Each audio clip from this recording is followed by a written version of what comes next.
Hey folks, I'm going to make something today, and I'm making this especially for a friend of mine, Riley. He had heard about this particular cocktail, and he ordered it at a bar, and some other people around him had heard what he ordered, and they said, I'll have one of those too, and they all ended up like, this was really good.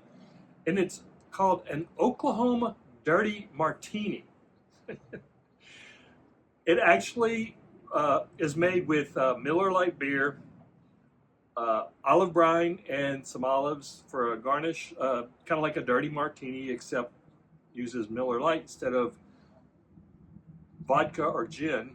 So here's how I'm going to make it, and then I'll give it a try and see if I like it.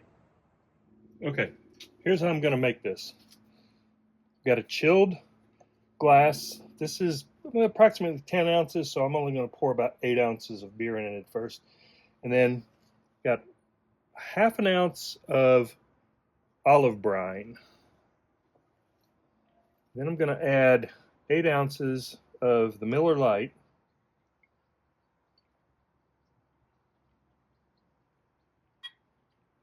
So I don't want to fill the glass all the way to the top, so yeah, it's about 8 ounces. And then serve it with the bottle so you can top it off if you need to. And then we got a garnish of 4 olives. Give it a stir.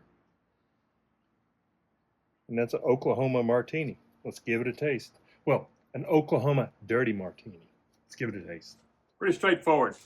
Now, Riley swears that you have to use Miller Lite. I looked up and found a few recipes. They say you can either use Miller Lite or Coors Light. And it's also known as a Texas Dirty Martini. So I guess depending on if you're in Texas serving it or if you're in Oklahoma serving it, you might use a different name for it. So anyway, let's give this Oklahoma Dirty Martini a taste. Cheers.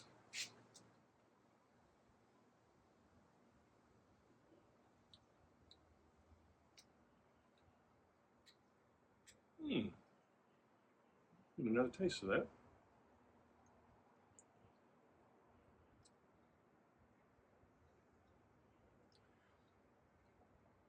That, I gotta say, is really good.